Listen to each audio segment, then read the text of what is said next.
Google ক্লাসরুমের সব content পাইছেন? জি স্যার। আসসালামু আলাইকুম স্যার। পাইতে কষ্ট হচ্ছে কিনা বা কোনো ঝামেলা হচ্ছে কিনা? না স্যার। ঠিক আছে। একজন একটু বায়োকেমিস্ট্রি কাকে বলে একটু বলেন তো, শুনান তো আমাকে, আমার একটু শুনে ভালো লাগুক। Sir, biochemistry is the chemistry of living organism. Very good. এই কেমিস্ট্রি কি কি নিয়ে ডিল করে? which deals with the study of কি নিয়ে ডিল করে বলে? Structure, composition, chemical reaction. reactions of substance in living system না non living system? Living system. Very কারণ নন লিভিং সিস্টেমে কাজ করার কোনো অপশন নাই, তাই না? নন লিভিং যেগুলো সেটা হলো আমাদের নর্মাল কেমিস্ট্রি হবে, কিন্তু বায়োকেমিস্ট্রি অবশ্যই কি হতে হবে? লিভিং সিস্টেম হতে হবে। লিভিং সিস্টেম নিয়েই ডিল করবে। লিভিং সিস্টেমে মেজর কি কি বায়োমলিকুলস আছে?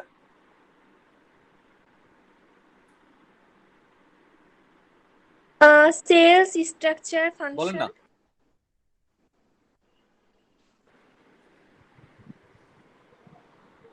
আবার একটু বলেন, শুনে নি। Sales, structure, function. ও ঠিক আছে।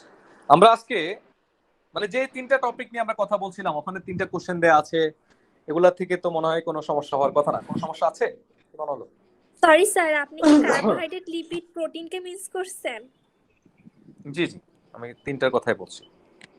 আমি এখানে আচ্ছা, আপনাদের আচ্ছা। হলো যা পড়ালাম বা গত ক্লাসে যে লেকচারটা দিয়েছিলাম আমরা, সেই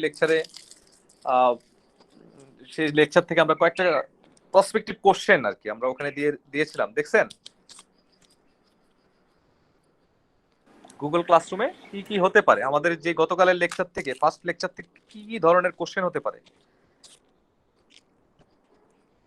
পেয়েছেন কোশ্চেনগুলো? জি স্যার। Very good. এখন আপনি যেটা করবেন সেটা হলো এই কোশ্চেনগুলো একটু কষ্ট করে আপনার একটা খাতায় লিখে ফেলবেন। হ্যাঁ, কোশ্চেনের অ্যান্সারগুলো সুন্দর করে খাতায় লিখে ফেলবেন, ঠিক আছে? জি স্যার। জি স্যার। কারণ আমি যা পড়াচ্ছি এগুলা থেকেই তো আমি কোশ্চেন করব বা পরীক্ষা দিব, তাহলে ইউ শুড রাইট। আপনি কষ্ট করে এই কোশ্চেনগুলো খুঁজে নিয়ে নেবেন, তাই না? খেয়াল রাখবেন, ঝামেলা করেন না। হ্যাঁ, করে ফেলেন, এখন থেকে শুরু করেন, তাহলে আর সমস্যা হবে না। আর পরবর্তীতে আমার কাছ থেকে ওই কোনো সাজেশন দেন, ওইটা দেন, সেটা দেন, এগুলো বলে লাভ হয় না। তো আলটিমেটলি শুরু থেকেই মনোযোগ দিয়ে একটু পড়াশোনা করে নোটগুলো করে ফেলো, তাহলে এটা তোমার জন্য হেল্পফুল হবে। ওকে স্যার, কিছু কিছু করছি। হ্যাঁ, কিছু না, মাত্র তো মানে এটা তো আধা ঘন্টা লিখলে হয়ে যেত, পুরোটাই একটু সময় দিয়ে লিখতে হবে। হ্যাঁ ঠিক আছে, আমরা হলো আজকে একটু নেক্সটে যাই।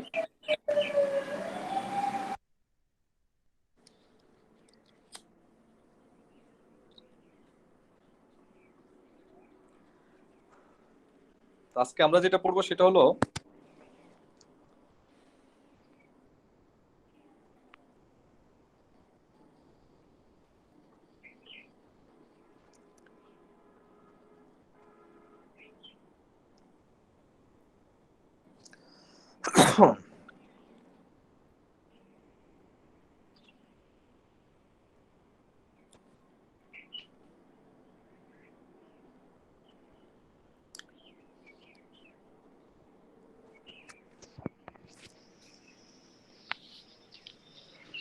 আমরা তো ডেফিনেশন পড়ছি নাকি?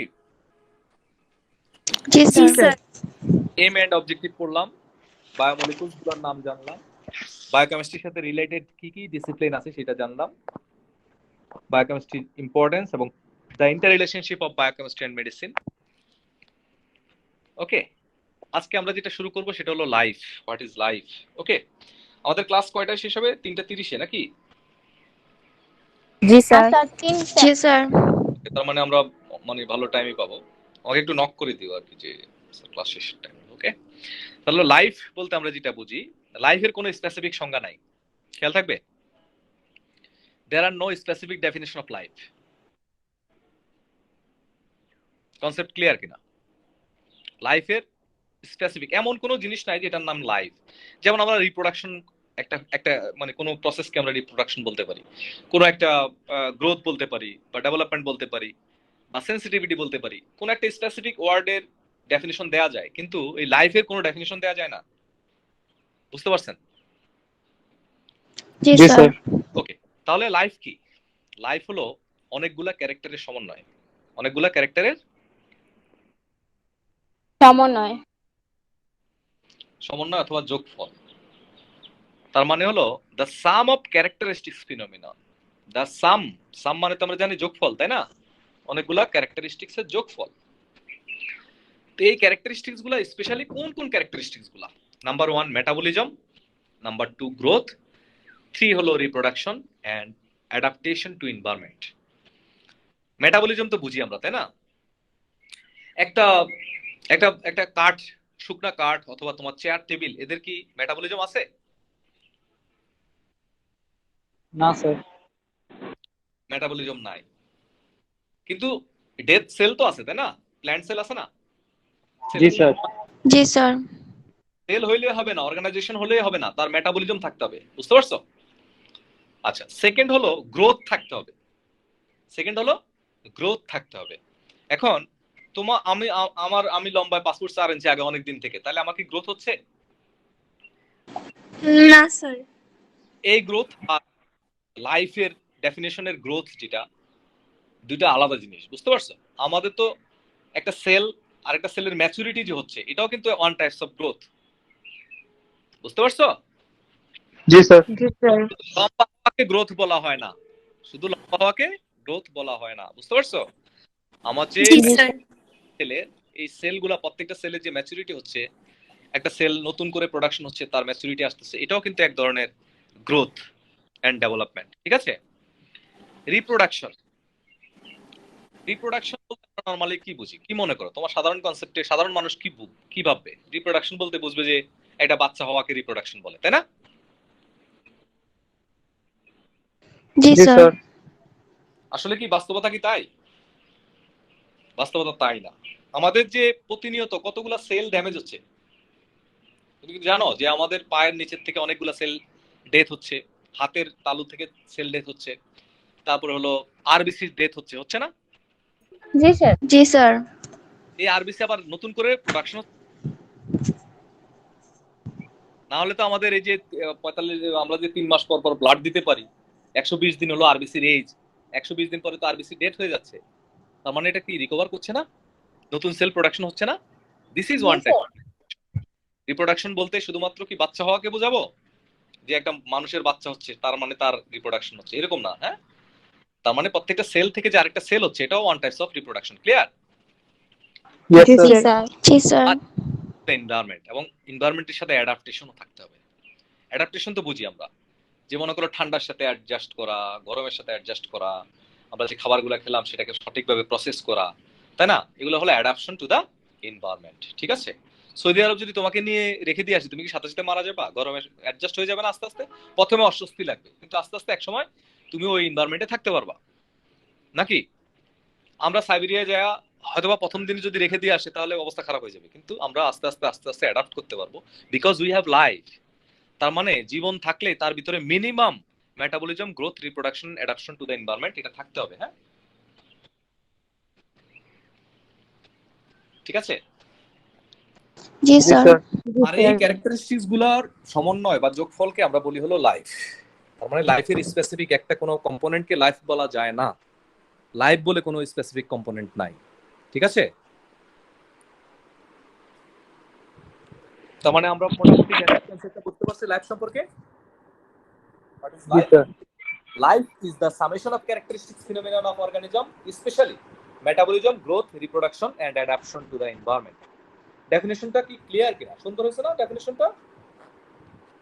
জি স্যার। ওকে, জি স্যার। তাহলে এখন আমরা যদি বলি ফান্ডামেন্টাল প্রপার্টিজ গুলো লেখো। Fundamental sir, properties, fundamental properties হচ্ছে cellular organization, organization, sensitivity. Cellular sensitivity. Organization তো বুঝছো না?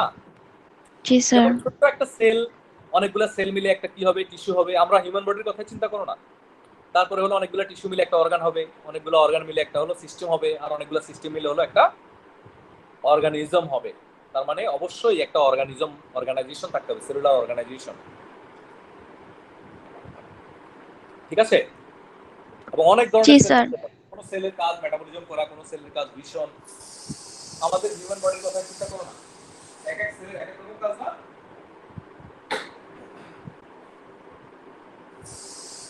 এক এক সেলের এক এক রকম কাজ। ওকে, তার মানে সবগুলো মিলায়া থাকলে এটা আমরা cellular organization is the fundamental one of the fundamental properties of life. Second হলো সেন্সিটিভিটি। আমরা অনেক সময় বলি না মানুষ এই মরার মতো ঘুমাচ্ছে, কখন বলি? আমি ডাকতেছি বারবার কিন্তু সে মানে রেসপন্স করছে না, তখন আমরা বলি না যে মরার মতো ঘুমাচ্ছে,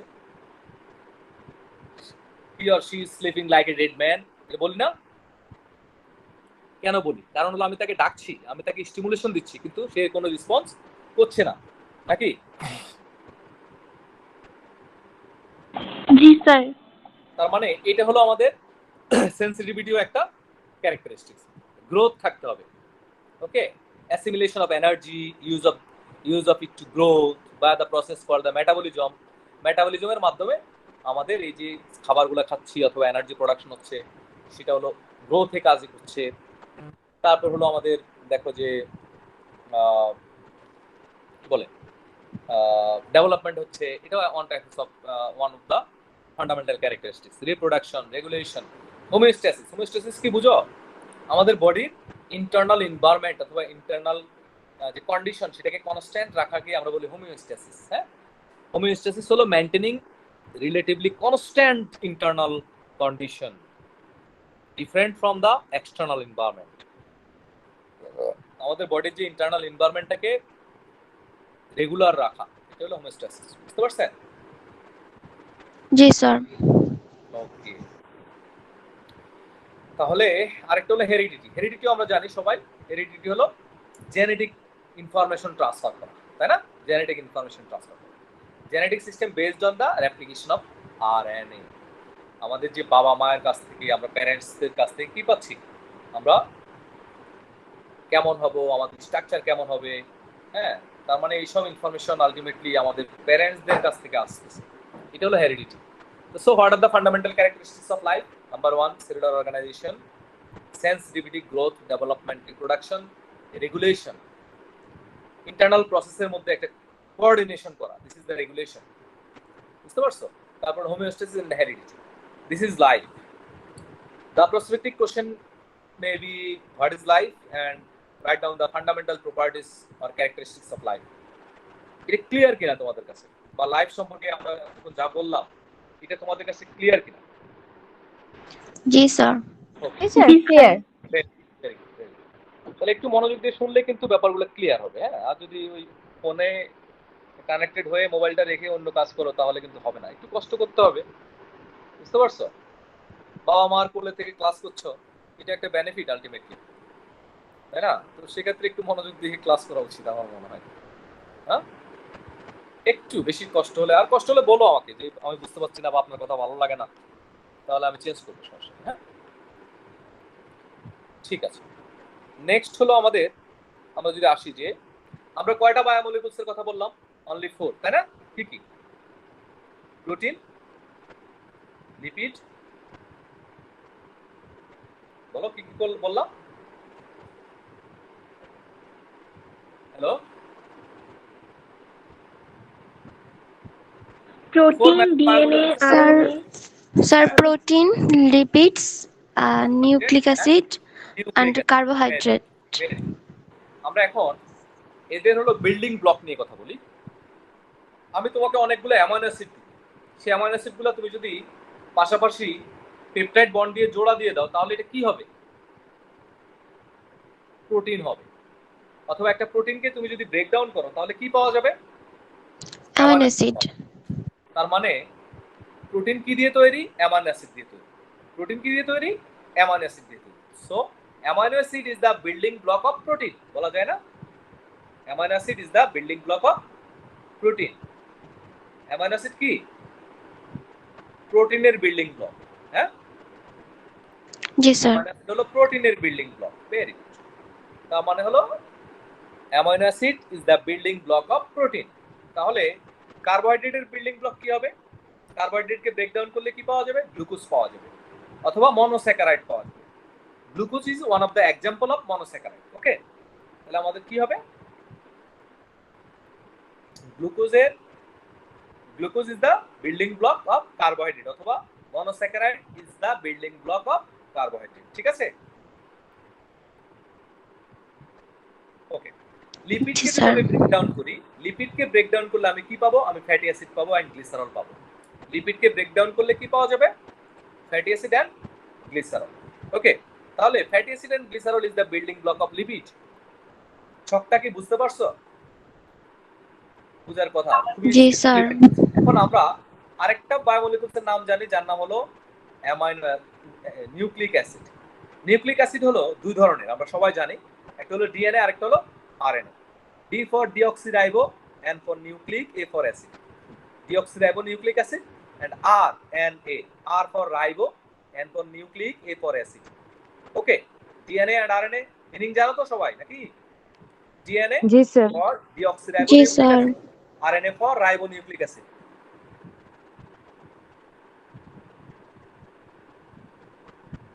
আনোয়ার হোসেন, जी सर। ডিএনএ মানে কি বলো? What is meaning of deoxyribo DNA? Nucleic acid. Very good. RNA? Ribo nucleic acid. Very good. Okay, তাহলে এই দুইটা কিন্তু নিউক্লিক অ্যাসিডের পার্ট, তাই তো?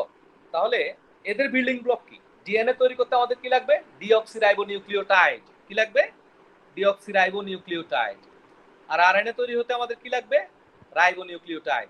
So ribo nucleotide is the building block of RNA and deoxyribonucleotides are the building block of DNA. Clear? जी sir. জি, এখন স্যার। আমরা একটা মেজর ফাংশন পড়ব। মেজর ফাংশন কি একাধিক হয় না একটা হয়? একটা। একটা, মানে অনেকগুলো ফাংশন, এর মধ্যে একটা আমরা বলি, যদি বলি তাহলে বেস্টটা চুজ করতে হবে না? কোনটা চয়েস করবা? একদম বেস্ট ওয়ান চয়েস করতে হবে। তাহলে আমরা যদি বলি যে প্রোটিনের মেজর ফাংশন কি বলো? আমরা জানি যে একটা মানুষ যদি তুমি দেখো, তার ওয়েট কম, ওজন কম, বয়স অনুযায়ী ওজন, লম্বা, হাইট অনুযায়ী তার যদি ওয়েট কম থাকে, আমরা বলি কিসের অভাব? তার প্রোটিনের অভাব। তাকে প্রচুর পরিমাণে ডিম, মাংস খেতে বলি, তাই না? প্রোটিন জাতীয় খাবার খেতে বলি নাকি? जी सर।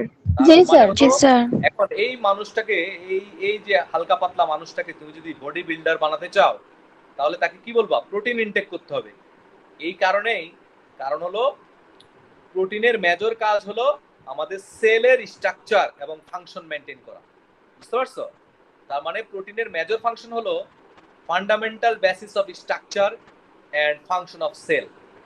সেল হলো আমাদের বডির স্ট্রাকচার ডেভেলপ করে, আর সেলের স্ট্রাকচার ডেভেলপ করার জন্য আমাদের প্রয়োজন হলো প্রোটিন। বুঝতে পারছো? তাহলে প্রোটিনের মেজর ফাংশন হলো it is the fundamental basis of structure and function of cell. বুঝতে পারছেন?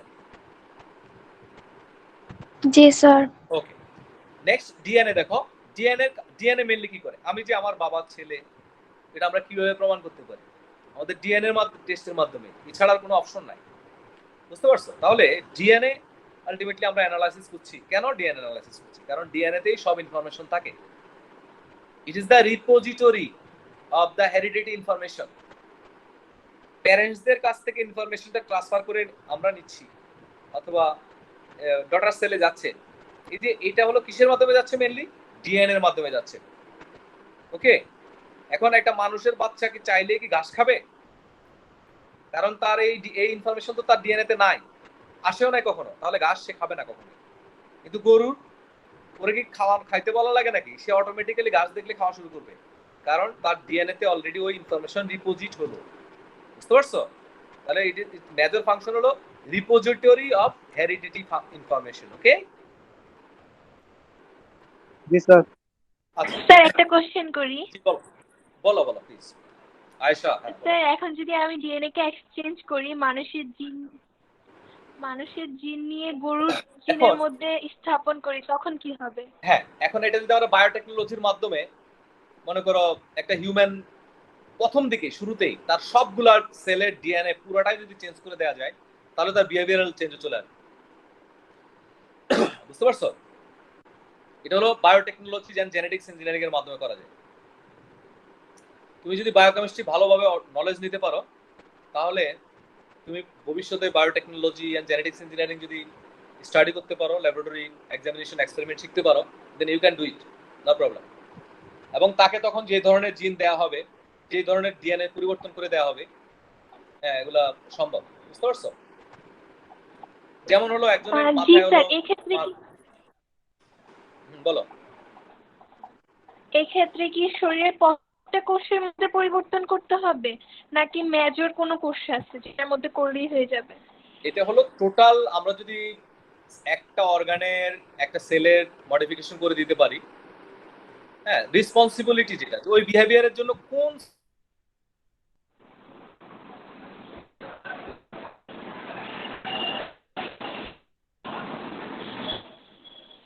হ্যালো সেলগুলা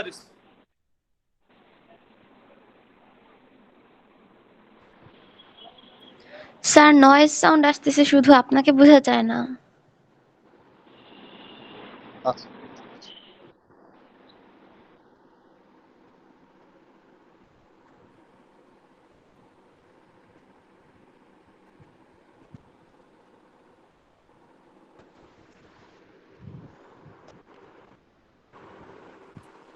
এখন কি তাই হচ্ছে? নয়েজ, ফ্যান বন্ধ করে দিবই তো? এখন ঠিক আছে। হ্যালো,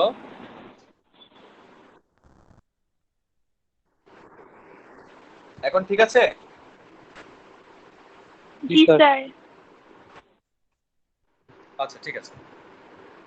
তাহলে আরেকটা জিনিস একটু আগে বললাম, যেটা দেখো যে প্রোটিন হলো আমাদের বডির basic fundamental basis of structure and function. Okay, এখন এই প্রোটিনটা তৈরি করার জন্য আমার রেসপন্সিবল কে? আরএনএ। তার মানে এটা one type of nucleic acid. এখন দেখো যে জাপানি জাতের বাচ্চা, জাপানি একগুলা কুস্তিগির আছে না, অনেক মোটা সোটা হয়, দেখছো কখনো সিনেমা নাটকে দেখছো? স্যার ওই যে মারামারি করে যে। হ্যাঁ, মানে অনেক মোটা সোটা হয়, মানে জি স্যার। একটা কাপড় পরে রাখে, মনে হয় যে জামা কাপড় কিছুই থাকে না, এরকম মনে হয় না? মানে অনেক বড় পেট, অনেক বড় বডি, এরকম দেখছো না জাপানে? জি স্যার দেখছি। এখন এটা কি আমাদের আমাদের ফ্যামিলি থেকে এরকম হওয়া সম্ভব? এরকম কেউ হয়ে যাবে হঠাৎ করে? হবে না। কারণ হলো এই ধরনের প্রোটিন তো তা আমাদের বডিতে নাই। বুঝতে পারছো? এখন ওই যে প্যারেন্টসদের কাছ থেকে যে আরএনএটা সে রিসিভ করলো, নিউক্লিক অ্যাসিড, সে ওই ওই ধরনের আরএনএ কি করবে? ওই ধরনের প্রোটিনই তৈরি করবে, যার ফলে ওর বডি বিল্ডিং ওই ধরনেরই হবে। বুঝতে পারছো? কিন্তু আমাদের আমাদের ফ্যামিলিতে কেউ হঠাৎ করে সুমো কুস্তিগিরের মতো ওইরকম মোটা সোটা হয়ে যাবে না। কারণ হলো আমাদের প্যারেন্টসদের ওই ধরনের আরএনএ ছিল না, এবং আমরা সেই ধরনের আরএনএ পাইনি, অথবা আমার জেনারেশন ওইরকম আরএনএ পাবে না। ওইটা নির্দিষ্ট গোত্রের মধ্যেই হবে। বুঝতে পারছেন? জি স্যার। কারণ বডি বিল্ডিং ওইরকম করার জন্য মেইনলি কার রেসপন্সিবল কে? Who is the responsible for that? Protein না? Which one? জি স্যার। তাহলে প্রোটিন সিনথেসিস করে কে? আরএনএ। তাহলে আরএনএটা পেতে হবে তো তার প্যারেন্টসদের কাছ থেকে। নিউক্লিক অ্যাসিড গুলো প্যারেন্টসদের কাছ থেকে তো আসে না। ডিএনএ, আরএনএ, নিউক্লিক অ্যাসিড এগুলো প্যারেন্টসদের কাছ থেকে আসে। সো তাহলে একটা বংশ থেকে, একই বংশের মানুষগুলো যে প্রায় মোটা, যারা তারা মোটাই হয়, হ্যাঁ, আর আমরা যারা মোটামুটি অ্যাভারেজ, আমরা অ্যাভারেজই থাকছি কেন? ওয়াই? Because of RNA. কারণ আরএনএ ওই ধরনের প্রোটিনই তৈরি করবে। আমার সেলের, আমার ভিশনের সেল যেগুলা, চোখের মধ্যে যে সেলগুলো আছে, এই সেলের আরএনএ আর আমার মাসেলের সেলের আরএনএ কি এক? নো, না স্যার। কারণ আমার মাসেল সেল দিয়ে আমি কখনোই কি হবে না, আমার আমার দেখতে পাবো না, আমার ভিশন হবে না। চোখের সেলগুলো দিয়ে আমার ভিশন হবে, মানে আমি দেখতে পাবো নাকি? So cell to cell RNA vary করে, এবং হলো তাদের ওই প্রোটিনগুলো তৈরি করে। এরপরে দেখো কার্বোহাইড্রেট। কার্বোহাইড্রেট হলো আমাদের, আমরা যেমন সকালবেলায় খেলাম বা দুপুরবেলায় খেলাম, এখন পর্যন্ত একবার খেলে কি কিছুক্ষণ আমরা মোটামুটি থাকতে পারি, তাই না? না খেয়ে থাকলে আমাদের সমস্যা হয় 3-4 ঘন্টা, সমস্যা হয় না। আর রমজানের সময় তো আমরা মোটামুটি 12 ঘন্টা থাকতে পারি নাকি? জি স্যার। খুব বেশি কষ্ট হয় না, সামান্য কষ্ট হয়। এখন নরমালি আমার কার্বোহাইড্রেট হলো storage form of carbohydrate for short term demand. আমাদের শর্ট টার্ম ডিমান্ডের জন্য কার্বোহাইড্রেট স্টোরেজ হিসেবে কাজ করে, বুঝতে পারছো?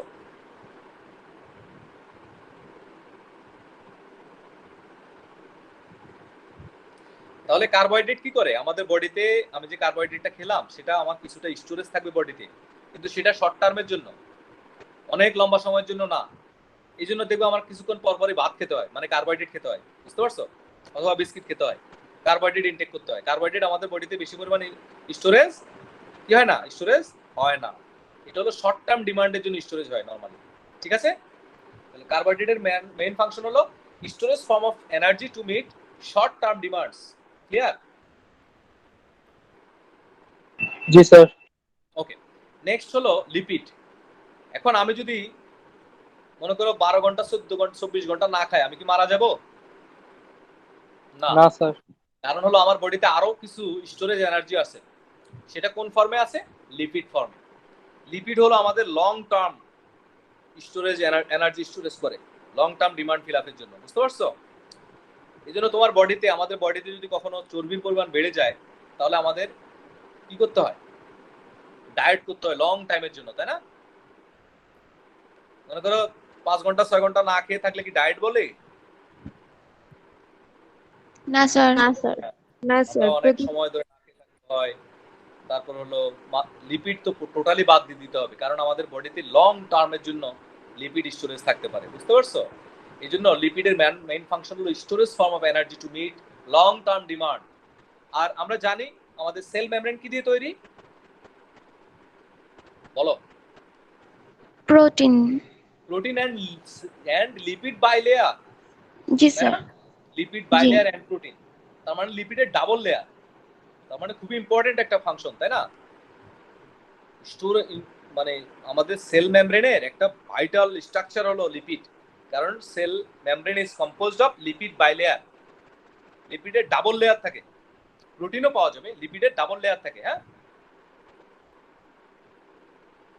জি স্যার। আচ্ছা, তাহলে আমরা বিল্ডিং ব্লক সম্পর্কে আর কিছু বলা লাগবে? What do mean by building block? মানে বায়োমলিকুলস, মেজর বায়োমলিকুলস গুলো কি দিয়ে তৈরি, ওটা হলো বিল্ডিং ব্লক। অথবা বায়োমলিকুলস গুলোকে ভাঙলে কি পাওয়া যাবে সর্বশেষ, that is the building block. যেমন একটা যদি ঘর, একটা যদি দালান তুমি ভাঙো, সেখানে কি কি পাবা? সেখানে অনেকগুলো ইট পাবা, তাই না? তার মানে ইট দিয়ে তৈরি হলো এই দালান। তাহলে এই দালানের মেইন বিল্ডিং ব্লক কি? ইট। বলতে পারি না ওয়ালের বিল্ডিং ব্লক বলো, ওয়াল। একটা ওয়াল বিল্ডিং করতে তোমার কি লাগবে? ইট। ইট লাগবে। তার মানে ইট হলো এখানে building block. Clear? Ayesha Sultana বুঝছো? জি sir. Ayesha Sikdar, sir. Irene, sir. Very good. তাহলে আমরা বায়োমলিকুলস কাকে বলে এটা আমরা অলরেডি জানি, এবং বায়োমলিকুলস এর ক্ষেত্রে আমরা যদি নাম বলতে হয়, আমরা জানি protein, lipid, carbohydrate and nucleic acid বলি। নিউক্লিক অ্যাসিড এখানে আবার দুইটা মেজর উপাদান আছে, একটা ডিএনএ আর একটা আরএনএ, তাই না? আরএনএ। ওকে, আরএনএ এর মেইন কাজ কি? কুইক বলো, কুইক, যে যার আগে বলতে পারো তুমি। স্যার প্যারেন্টস থেকে বৈশিষ্ট্য ক্যারি করা। আরএনএ এর মেজর ফাংশন কি? হয় নাই, আরেকজন বলো।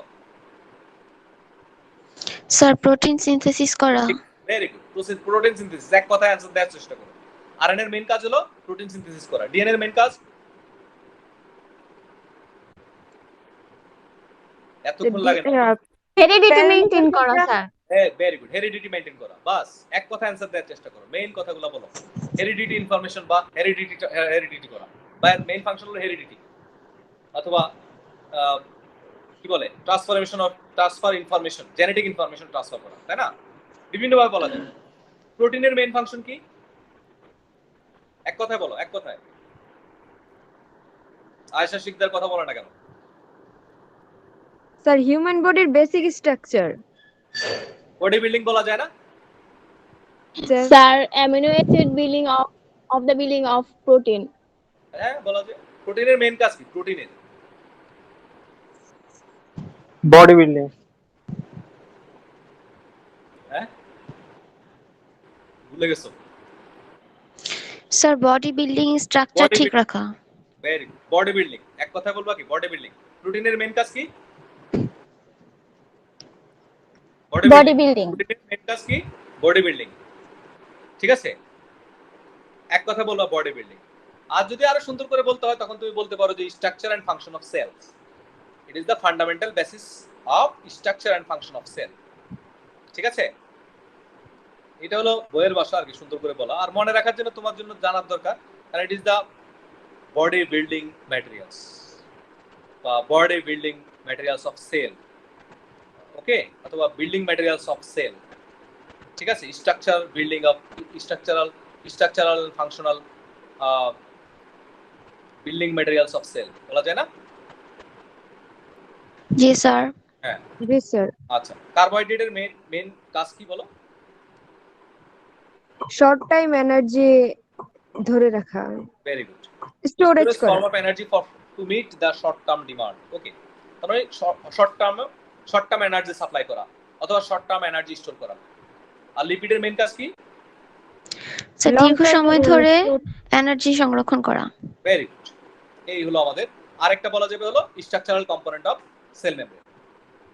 তাহলে আমরা এক কথায় এটা কি আমাদের খুব বেশি কষ্ট হবে মনে রাখা? কোশ্চেন না যদি স্যার। না sir. what are the enumerates the write down briefly describe the name, building block and major function of biomolecules, পারবা না? ছক আকারে জি sir. briefly describe the name, building block and major function of biomolecules। এখানে কিন্তু কোনো জায়গায় protein lipid লেখা নাই। কোশ্চেন দেখলেই বুঝতে হবে যে বায়োমলিকুলস বলতে আমরা বোঝাচ্ছি প্রোটিন লিপিড কার্বোহাইড্রেট অ্যামাইনো অ্যাসিডের স্ট্রাকচারগুলা কি করা, স্ট্রাকচার অনুযায়ী তাদের বিল্ডিং ব্লক লেখা এবং তাদের মেজর ফাংশন লেখা। ওকে, জি স্যার। ওকে। জি স্যার। প্রোটিনের মেজর ফাংশন কি? Amino Body building. Acid. Body building. Amino acid is the building block. জি স্যার, জি স্যার। কার্বোহাইড্রেটের মেইন ফাংশন কি? শর্ট টার্ম এনার্জি স্টোরেজ করা।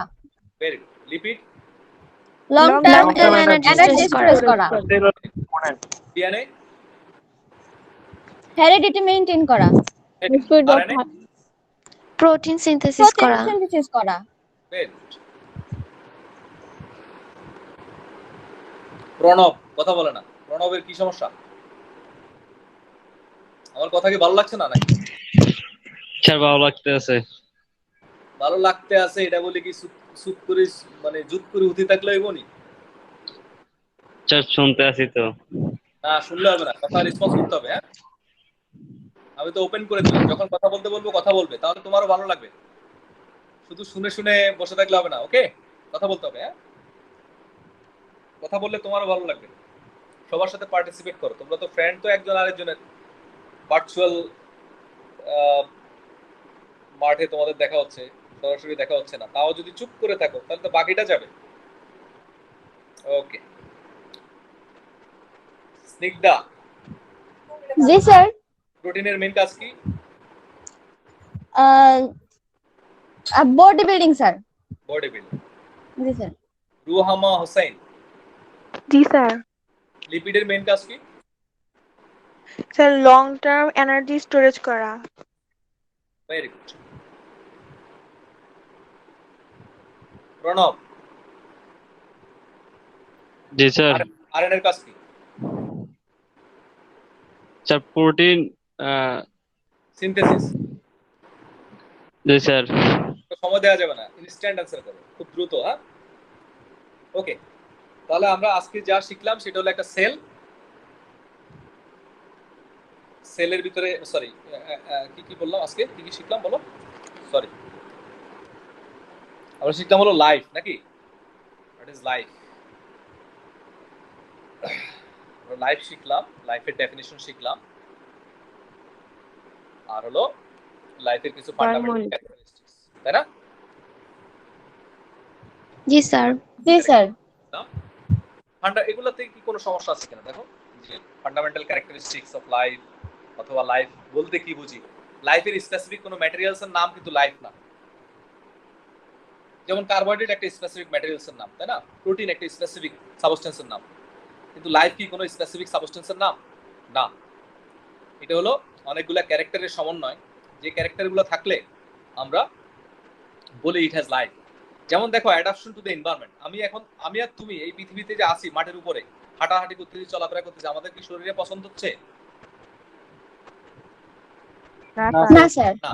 কিন্তু যখন আমরা যদি আমাদের লাইফটা যদি ভিতর থেকে সরে যায়, যেই জিনিসটা আমার ভিতর থেকে সরে গেলে আমি আর এখানে সার্ভাইভ করতে পারবো না, এনভায়রনমেন্টের সাথে অ্যাডাপশন করতে পারবো না, তার মানে কি আমার লাইফ আমার পছন্দ ধরে যাবে না? তখন আমরা তাড়াতাড়ি কি করি?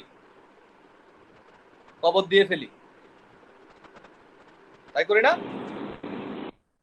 জি স্যার। জি স্যার। তার জি মানে স্যার। আমি যে এই বর্তমান এনভায়রনমেন্টের সাথে অ্যাডাপ্ট করতে পারছি, কি কারণে করতে পারছি? লাইফ লাইফ আছে বলে। এই জীবনটা সম্পর্কে তোমার মানে ক্লিয়ার আইডিয়া হলো? জি স্যার। আমি যে এখনো হাঁটাহাঁটি করতেছি পৃথিবীর মধ্যে, আমরা ঘুমাচ্ছি, রাত্রে বেলা তো 3-4 ঘন্টা ঘুমায় থাকি।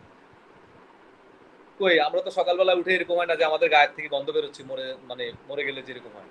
ওই যেই জিনিসটা বের হয়ে চলে গেলে, যে জিনিসটা না থাকলে আমাদের আর এনভায়রনমেন্টের সাথে অ্যাডাপশন করতে পারবো না, অ্যাডাপ্টেশন হবে না, ওইটাই হলো লাইফ অ্যাকচুয়ালি, তাই না? জি স্যার। খুবই মর্মান্তিক ব্যাপার স্যাপার নাকি? তাহলে life the sum of characteristics ফিনোমেনন of organism. Specially life থাকলে সেখানে কি থাকতে হবে? অবশ্যই মেটাবলিজম থাকবে, গ্রোথ থাকবে, রিপ্রোডাকশন থাকবে, and adaptation to the environment.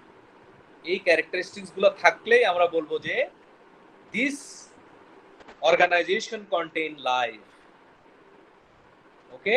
R fundamental properties গুলোর মধ্যে আমরা কি কি বলবো? আমরা বলবো হলো cellular organization, sensitivity, growth, development, regulation, reproduction, তারপর রেগুলেশন, হোমিওস্ট্যাটিস, হেরিডিটি। আরেকজন বলো তো দেখি, quick reader Nasima Akter, quick reading করো। স্যার হিউম্যানোস্ট্যাটিস একটু আরেকবার বললে ভালো হতো। কোনটা? স্যার ওই যে হিউমা কি স্যার, এটা তো উচ্চারণ করতে পারতেছি না। হোমিওস্ট্যাসিস। হোমিওস্ট্যাটিস। আচ্ছা হোমিওস্ট্যাসিস। এটা হলো তোমরা ফিজিওলজিতে অনেক বড় করে পড়বা, তারপর এখানে আমরা যেটা মনে রাখবো খুবই সিম্পল, যে দেখো তোমাকে যদি কেউ মনে করো সুড়সুড়ি দেয়, তুমি কি করবা? একটা প্রতিক্রিয়া সৃষ্টি হবে। কি করবা? রিঅ্যাকশনটা কি? আমি তো হাসি দিব। ফিলোসফিক্যাল হাসবো। ব্যাখ্যা দিচ্ছি। আমি তো তারপর হাসবো। হ্যাঁ, হাসবা। এই হাসিটা কি শুরু হয়েছে এরকম হবে যে চলতেই আছে হাসি, এরকম হবে? না স্যার। কি কারণে বন্ধ হয়ে গেছে? রিঅ্যাকশন শেষ তাই। কি কারণে রিঅ্যাকশনটা শেষ হলো? স্যার সাম্যাবস্থায় আইসা পড়ছি। হ্যাঁ, সাম্যাবস্থায় আইসা পড়ছে। এই যে সাম্যাবস্থায় আসাটা, এটা মেইনটেইন হচ্ছে না। ঠিক এরকম আমার বডি কি করে? আমার বডিতে মনে করো আমরা আমার বডির ব্লাডের পিএইচ কত? তোমরা সবাই জানো এই কথাটা। ব্লাডের পিএইচ কত? 7.46। 7.352 7.45। তার মানে 7.4 হলো আমাদের নরমাল পিএইচ। এখন আমি যদি একটু লেবুর শরবত খাই, সাথে সাথে আমার ব্লাডের পিএইচ চেঞ্জ হয়ে যাবে? না স্যার। না স্যার। নরমাল তো চেঞ্জ হওয়ার কথা। স্যার বাফার দ্রবণ লবণ। হ্যাঁ, বাফার আছে। এখন আমার বডিতে এই যে কনস্ট্যান্ট একটা পিএইচ ব্যালেন্স করার জন্য আমার একটা সিস্টেম কাজ করে। কিভাবে? আমাদের ইউরিনারি সিস্টেম, আমার রেসপিরেটরি সিস্টেম, তাই না? Urinary system. আমি যদি বেশি পরিমাণ লেবুর শরবত, একদম অনেক বেশি লেবুর শরবত খাই, দেখবা যে আমার ইউরিনেশন বেশি হবে। জি স্যার। কারণ হলো আমার বডিতে যে পরিমাণ আমার বডিতে দরকার ততটুকু রাখবে, বাকিটা এক্সক্রিশন করে দিবে। আমার ব্লাডে নরমালি আমাদের যাদের ডায়াবেটিস, তাদের হলো ইউরিনের সাথে প্রচুর পরিমাণে সুগার বের হয়, কিন্তু তোমার আর আমাদের ইউরিনের সাথে কিন্তু সুগার যাচ্ছে না। কারণ কি জানো? কারণ হলো আমাদের বডিতে একটা নির্দিষ্ট পরিমাণ ব্লাডে থাকার কথা, ওইটার বেশি হলে সেলের ভিতরে নিয়ে যায়, ওইটা কি হয়? সেলের ভিতরে চলে যায়। কিন্তু যাদের ডায়াবেটিস, তাদেরকে সেলের ভিতরে যাবে না স্যার, ইউরিনের মাধ্যমে বের হয়ে আসবে। তখন কি হবে? ব্লাডে এত বেশি পরিমাণে আসে, তখন ইউরিনের দিকে চলে যায়। তার মানে আমাদের বডি কনস্ট্যান্ট একটা এনভায়রনমেন্ট কন্ট্রোল করার চেষ্টা করে। বুঝতে পারছো? এইটাই হলো হোমিওস্ট্যাসিস। বুঝতে পারছেন আনোয়ার? জি স্যার। জি স্যার। খুবই জি সিম্পল, স্যার। তাই না? যে আমাদের বডির ইন্টারনাল এনভায়রনমেন্টটা, ইন্টারনাল কন্ডিশনটা স্টেবল রাখা, কনস্ট্যান্ট রাখা, এই প্রক্রিয়াকে আমরা বলি হোমিওস্ট্যাসিস। হ্যাঁ, তুমি দেখো, তুমি যদি জাল খাও, সাপোজ তুমি অনেক বেশি মরিচ খেলা, তাহলে কি হবে? রিঅ্যাকশন গুলো বলো। খাও নাই কখনো নাকি? স্যার স্যার ঘামাইতে শুরু করবে। স্যালিভা সিক্রেশন হবে তখন। হ্যাঁ, স্যালাইভা সিক্রেশন। আর কি কি হয়? নিঃশ্বাসের গতি কি বাড়ে না কমে? কমে না, বেড়ে যায় স্যার, বেড়ে যায়। অনেক বেড়ে যায়। জি স্যার। অনেক বেড়ে যায়, এটা আমি শুনতে যাচ্ছিলাম। জি স্যার। নরমালি অনেক বেড়ে যায়। আমি মুখ দিয়ে পর্যন্ত নিঃশ্বাস নেওয়ার চেষ্টা করি তখন, তাই না? জি স্যার। জি স্যার। নাক নাক দিয়ে তো হচ্ছেই, তারপরে মুখ দিয়েও হ্যাঁ হ্যাঁ, চোখেও পানি এসে যায়। হ্যাঁ, এটা চোখেও পানি এসে যায়। এটা কারণ হচ্ছে আমাদের বডিতে যে পরিমাণ এই ঝালের জন্য যে অ্যাসিডিক সাবস্টেন্সটা ইনহেল হলো, সেটা বের করে দেওয়ার জন্য আমাদের বডির পিএইচ ব্যালেন্স করার জন্য ট্রাই করছে কন্টিনিউয়াস। মেইন উদ্দেশ্য কি? হোমিওস্ট্যাসিস মেইনটেইন করা, বডির ইন্টারনাল কন্ডিশনটাকে কনস্ট্যান্ট রাখা। যে আনোয়ার আমারে রেখে কি চলে গেল নাকি? না স্যার, আসছে, ইন্টারনেট চলে গেছিল। আচ্ছা, তাহলে আমরা কি বুঝতে পারছি যে হোমিওস্ট্যাসিস মানে হলো আমাদের বডির ইন্টারনাল কন্ডিশনটাকে স্টেবল রাখা। এই জন্য আমার বডি কন্টিনিউয়াস কাজ করে যায়, বিভিন্ন সিস্টেম অ্যাক্টিভেট হয়ে যায়, তাই না? জি স্যার। ওকে,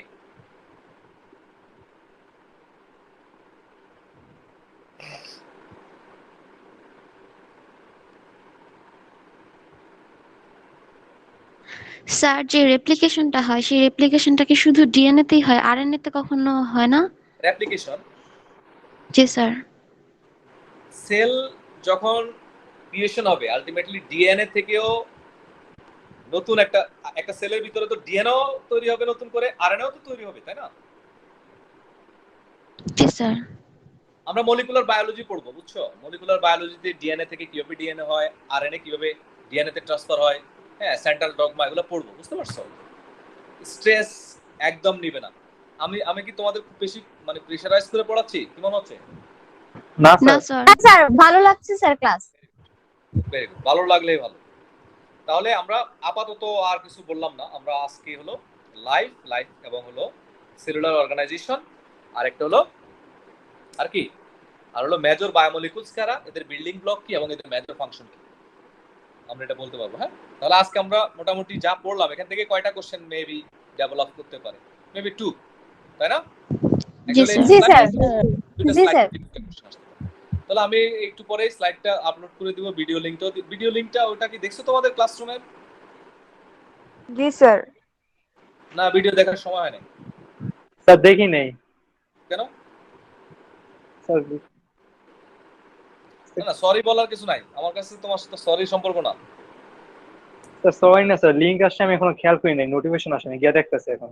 না, তোমার আমি যে ক্লাসরুমটা আমাদের আছে, হ্যাঁ, আমাদের যে ক্লাসরুম আছে, সেই ক্লাসরুমে তুমি ক্লাসরুমে অ্যাড আছো না? জি স্যার। ক্লাসের মধ্যে মাঝে মধ্যে ভিজিট করবা, দেখবা যে হলো আমি যে লেকচারটা তোমাকে আজকে 2টা স্লাইড পড়াইছি না, 2টা স্লাইড ওখানে পেয়ে যাবা সেকেন্ড লেকচারে। তারপর হলো এটা থেকে কি কি প্রসপেক্টিভ কোশ্চেন হতে পারে সেটাও পাওয়া যাবা ডেসক্রিপশনে উপরেই স্যার দেখবা। এগুলো পাইছি, আগের ক্লাসগুলো পাইছি।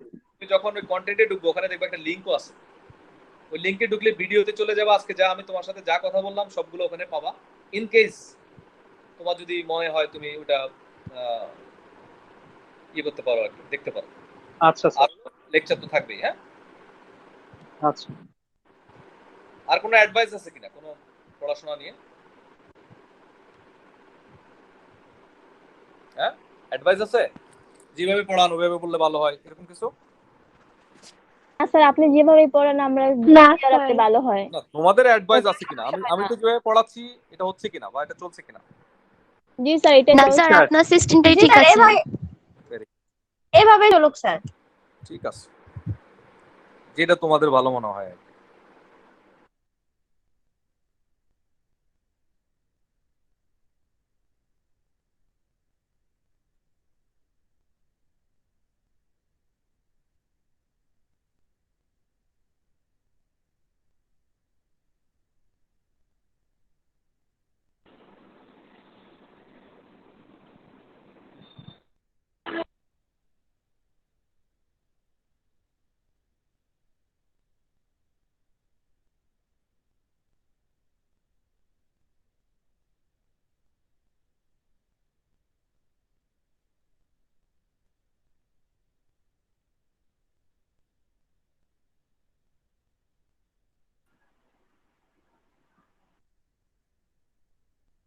স্যার ক্লাসে তাহলে